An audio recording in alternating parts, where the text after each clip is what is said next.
With Rob Lewis and Austin Price, Brent Hubbs, Volquest.com. Little mini podcast following Tennessee's 48-17 loss to Alabama, where the Crimson Tide has 587 yards to Tennessee's 302 yards on the day. Alabama jumps out to the lead, and they cruise down through the second half. Tennessee's second half woes to start the half continue. Several things to get through here. Obviously, no one expected Tennessee to win today.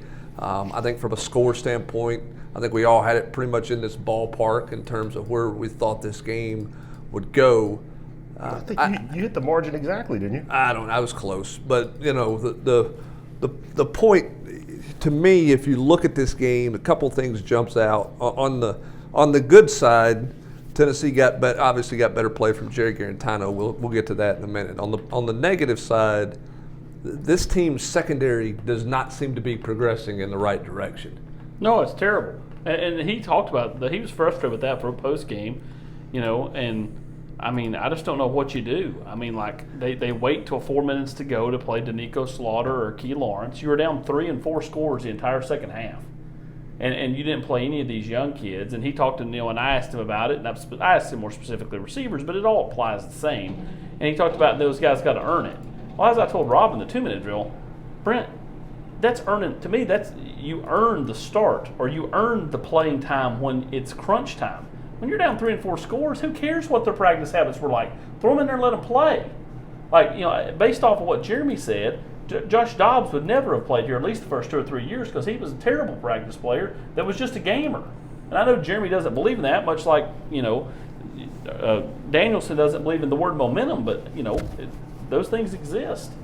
Yeah, I mean, I'm just surprised, and, I've talked about it, and I talked about it all week. I'm surprised that they don't take a look at some more of those young receivers. You mentioned McDonald in the secondary, somebody at the cornerback position, Rob. They've had some opportunities to play guys, and they haven't. I mean, no offense to Brian Maurer. If you don't think Brian Maurer is going to be the guy that you're going to ride with, if something happens to Jared down the stretch of the season, I'm not sure what the benefit of that drive was for him in this ballgame. Now, maybe in a week's time he went from 4 to 2, okay, and he's your clear-cut number 2, ahead of Harrison Bailey and J.T. Shrout, but he wasn't number 2 a week ago. He wasn't number 3. It was on who played. Right. So I don't know.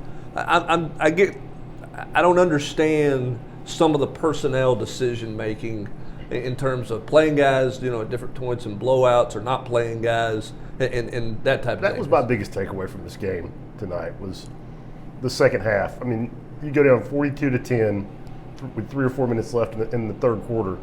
Why is JG going back out there? Why is any starter going back out there?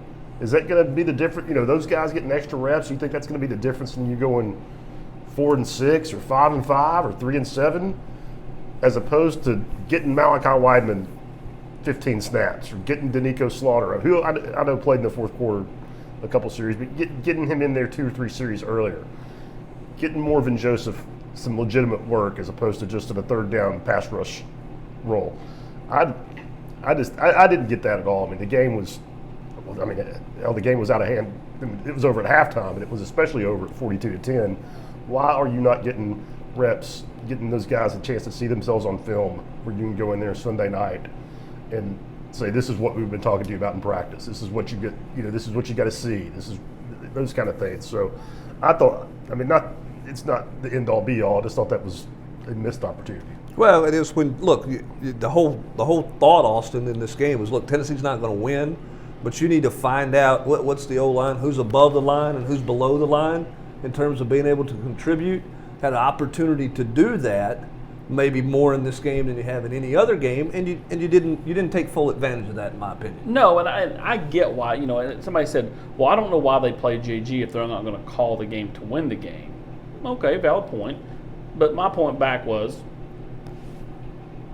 Tennessee is not viewing this game as that. They're viewing, okay, we're going to play JG because we need to keep his head above water, his head above the line, because he does give us the best chance to win the final 5 or a portion of those final 5 games, where Tennessee's looking to kind of steady the ship a little bit.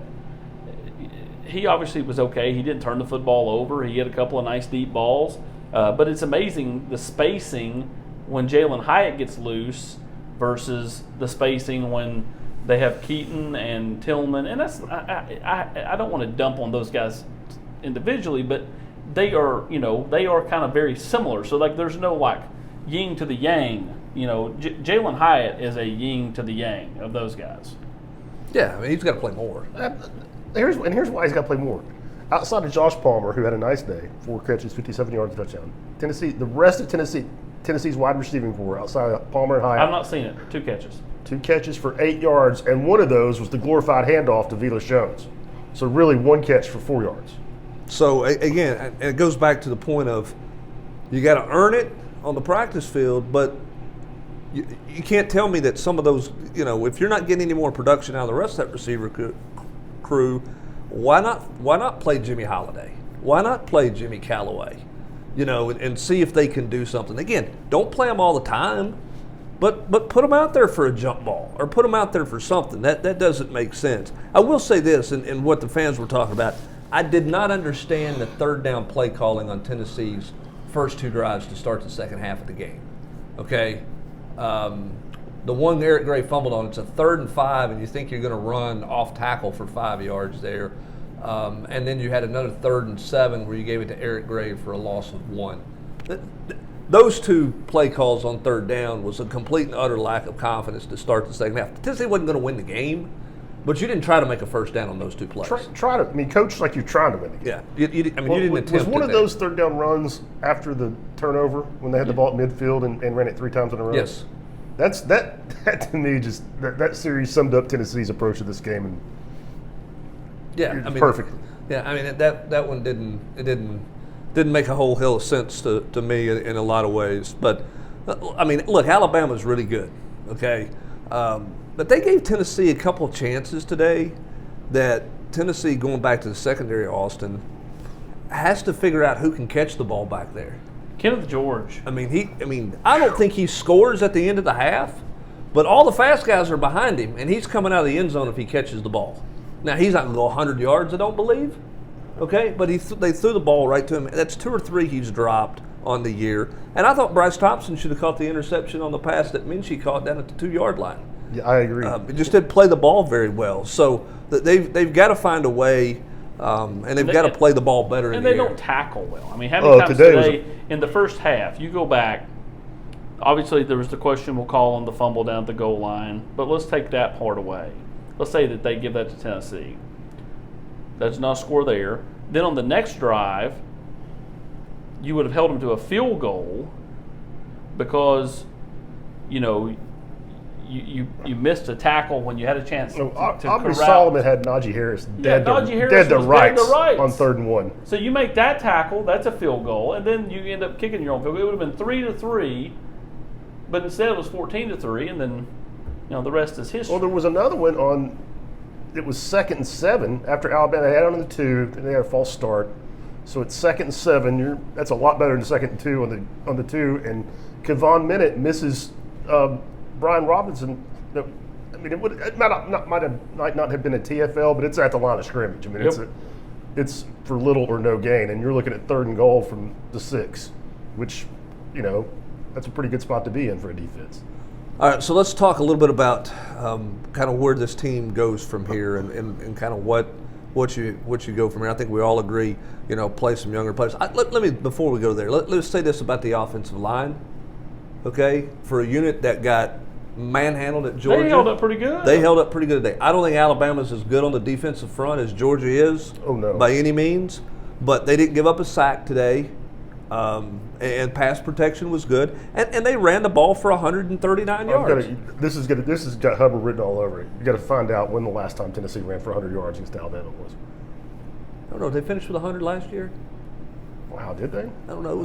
I'll have to look. I'd have to look. I don't know that they did, but I don't think so. I don't think so. I mean, it's one of those. You might have to go back to the game where they had the lead in the 4th quarter when Dobbs was quarterback. Maybe they did.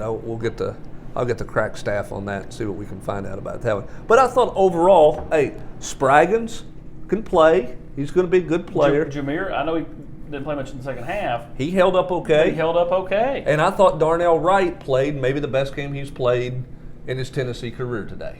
He wasn't dominant by any means, but he held up after I thought playing really struggling football for the first 4 games of the season. I thought what told you a lot about Spraggins is when Trey Smith got dinged up, comes out of the game, Spraggins goes in at left guard, which that's the first time I can remember seeing him play there, so it's a new spot.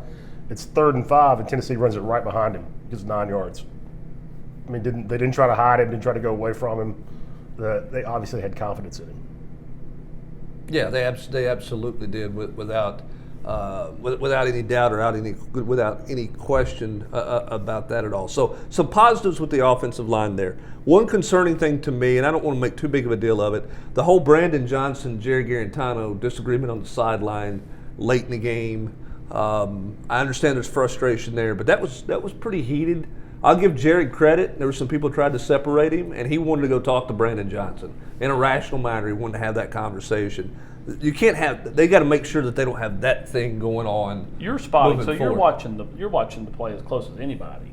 Did Brandon Johnson not run that 3 yards short of the first down marker? It sure felt that way, Yeah. but based off of me looking through the binoculars too. Yeah, so I don't know what the cause of that was, but anyway, you don't want to have that happen moving forward. So you got to get that addressed. Now, moving it forward, if you're Jeremy Pruitt and you're this staff, how do you handle this week? What do you do? What's it about for this football team this week, getting ready for Arkansas in 2 weeks and the back half of this schedule? Well, it better be about finding answers on the defensive side of the ball and playing some more young kids. I mean, again, you got to earn it. I asked him specifically, I said, you're not happy with the secondary. Tamarion McDonald's gotten some run at the end of the last 2 games, and he's not been back, and he said 2 weeks. He's been back 2 weeks. But what practice habits does he have that the other guys don't? Because he literally just got into the deal coming off of off-season surgery. Yeah, I mean, I'm with you. I mean, I don't. They've got to figure out.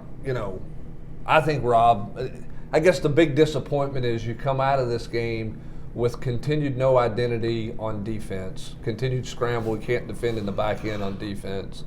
Offensively, look, it's clearly Jerry Garantano's show. And they're going to do offensively how he goes. I mean, he played okay today and did fine.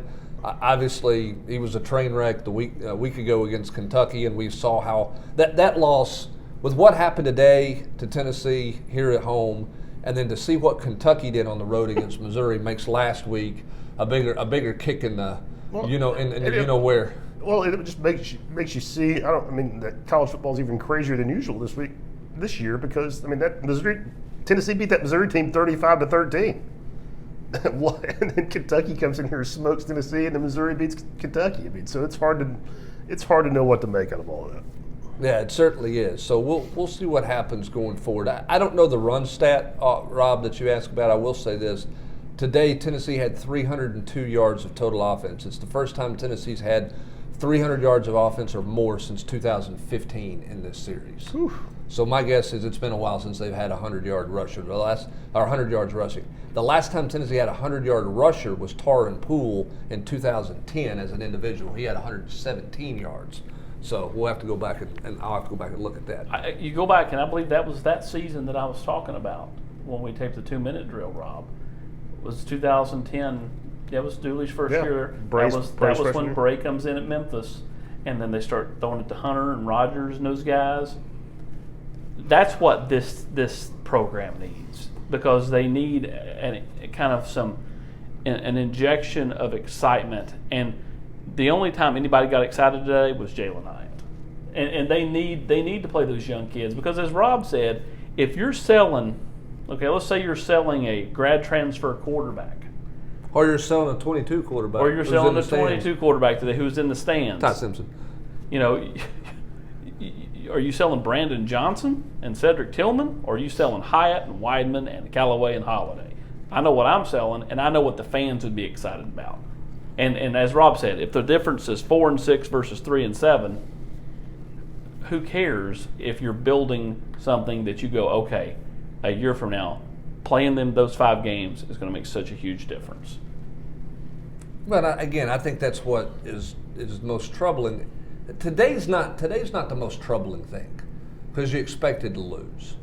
Okay, the most troubling thing is you had a lead at Georgia and you weren't ready for the moment. You turned the football over and you fell apart in the second half. And then you compounded that by laying an absolute egg a week ago. If somebody would have said Tennessee was 3-2 with a loss to Georgia and Alabama, that's where you expected them to be. Okay. Now, should you be more competitive in year 3 against Alabama if you're Jeremy Pruitt and the staff? I give you that. You know, I don't know how many teams in this league are going to be very competitive against Alabama. I mean, Georgia wasn't very competitive. You know, I mean, and so, but the fact of the matter is, today hurts worse for Tennessee fans because they're still steaming from what happened to them last week. So the question now is, with a week off, can they go find improvements in some areas? And look, the defensive head coach needs to fix his defense. And it's, you know, they got to get a pass rush, yes, but they've got to be able to play better coverage in the back end and the secondary for them moving forward, and then we'll see if they can build off of anything offensively, particularly with what you saw out of Jalen Hyatt. So, well, I mean, you go and the most damning thing, and this is why, you know, Jeremy kind of got peppered with some questions there during the press conference, is the fact that, you know, losses by, and this is by Josh Ward's Twitter, losses by 21 plus points in their first 30 games as Tennessee head coach. Derek Dooley 6, Butch Jones 6. Jeremy Pruitt 12, and there lies the problem. Okay, you're starting to win more of the games that you're supposed to win. The Kentucky, well, they went last week, but I mean, you know, Missouri, South Carolina, doing those type of things. But when you lose, you're not even competitive at all. Yeah. So the question everybody asks today is, when's Tennessee going to close the gap? Why can't they close the gap in any way, shape, or form? And listen, I think that's a fair deal. Again, I think Alabama's really good. We've said it all week. They've adapted to the way the game has changed. They play so aggressively offensively. They challenge you all over the field with what they do offensively, and they continue to go about it, you know, methodically every year.